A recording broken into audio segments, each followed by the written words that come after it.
Hello folks, welcome to the Joel Homie Show, where today I review the Fisher-Price Thomas & Friends Trackmaster Hyperglow Kevin.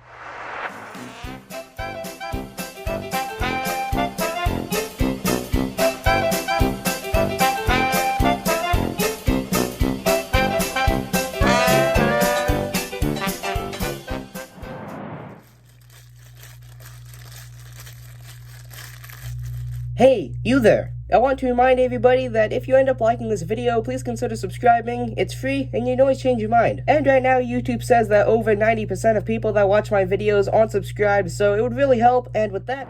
Hello everybody, I am Joel Homie, your guys' host for today's video, where today I'm going to be reviewing the Fisher-Price Trackmaster 2 Thomas & Friends Hyperglow Kevin.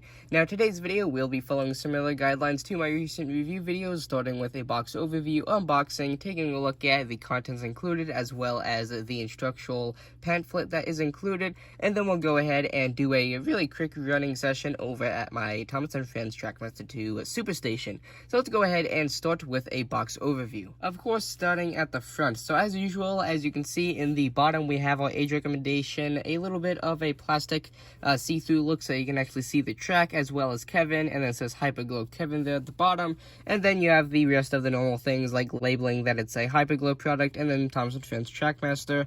And then moving around to the back, you can actually see that it does show Kevin, but this is actually just sort of like a picture rather than the actual product, of course. And then it does show that the actual Kevin has some little black lights in the back of the actual sort of chassis frame, whatever you want to call it, that actually like charges the track as it goes along, and when Kevin actually leaves the track, it actually is left a little bit more lit up than it was before. And then in front here, you can actually, or right below him rather, you can actually see some of the other products, and then some other small things that I won't list exactly here, but if you'd like to, you can pause and read. And speaking of pausing and reading, you can go ahead and pause and read for the right and left and bottom that I will just do a pause and read section. So there is the right side, there is the left side, and then here is the bottom with your proof of purchase off to the top right there.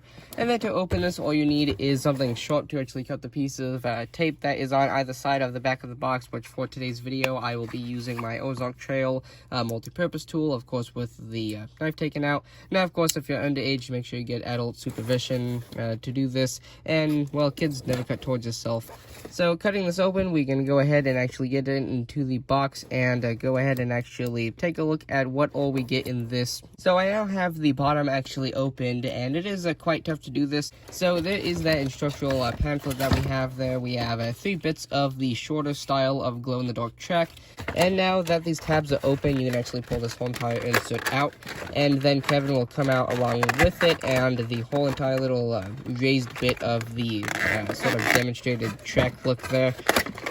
And then you can just kind of pull them out. But right before we take a look at all this stuff, I'm going to go ahead and get all the box out of the way. And to get this glow-in-the-dark track out, all you actually have to do is just sort of pull this whole entire plastic part off of the actual cardboard backing. So pulling this other insert out that actually just sort of keeps it in there, I won't be putting that back in. But you can just throw that away if you want, as well as the rest of the box if you're not going to be storing it like most. And then, well, you can also throw this away, of course. And to install batteries, all you actually have to do is to get your hands on 2 AAA style alkaline batteries. And then you also have to get some form of a Phillips screwdriver. And then all you have to do to actually install the batteries is take a look at this screw right there at the front that is indicated with the arrow, rather than the actual factory triangle size screws. And once you have the screw actually undone, you can go ahead and actually pull out the whole entire base. And then, as I said earlier, this is not your typical base. This actually has a button rather than the actual switch, due to the actual integrated black lights right there that are on either side of that actual factory triangle screw right there. And then once you have your 2 batteries in, of course, putting a negative to negative and positive to positive, of course, and putting them in the, well, the right way around. You can then just screw the screw back in, and well, actually I didn't demonstrate it here because I kind of forgot, but it's usually a good idea to actually test out the base piece before you actually turn it on. But I already had to test this thing out just so that I didn't have any weird parts in the video where I had weird awkward moments with this not working. But you can then see that it does start to, the wheels will turn. Now, mind you, with these actual bases, as I actually found out, as I said when I had to test this out, if you use batteries that are not well at a sort of like a good charge, it will actually not turn on and continuously spin and turn on the black lights there at the bottom like this.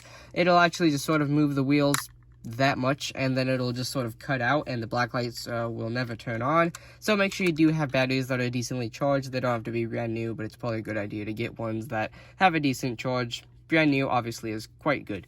So now that we have the batteries in, we can go ahead and take a quick look at this before we actually go and take it over to the track on the Superstation and see what it does with the track, and then do a quick running session. So on the sides here, you have a bunch of nice printing. Of course, you have a blue running board there, and then some prints here on the side, which are pretty identical. I believe the one on this side is actually the same, but flipped on this side. And then you have a couple different bits that are actually different molds, like this red piece and this blue piece that sort of indicate like different gauges and the hoses and the like lines of something there that are turned around in a circle right here next to the button. And then on the side, once again, the prints, but I'd like to mention a couple actual specific things. Like you have some squares, and you actually have some like checker design right there. And then there is actually the logo for the factory that Kevin, of course, works at.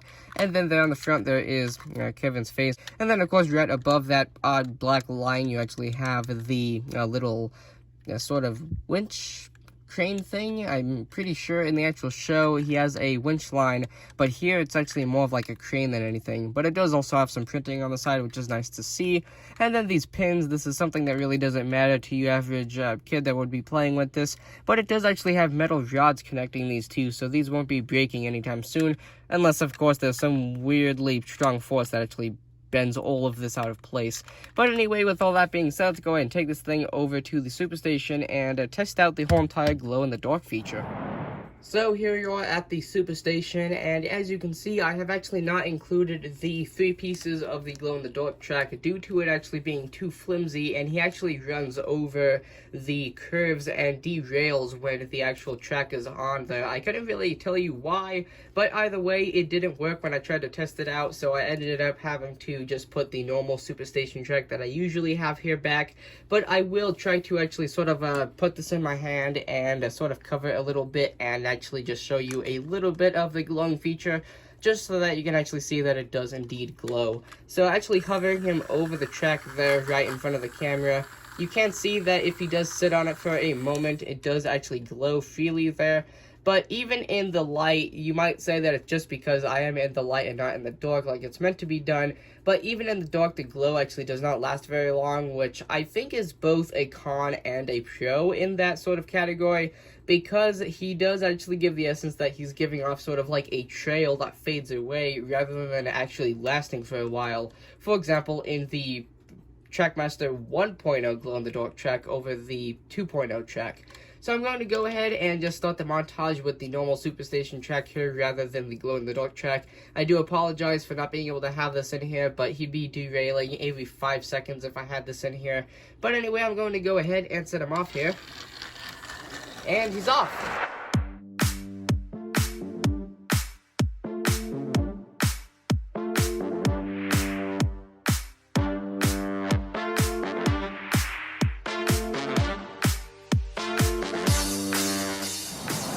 And with that, you have the Joel Homie Show review of the Fisher-Price Trackmaster 2 Thomas & Friends Hyper Glow Kevin. So with that being said, if you guys enjoyed today's video,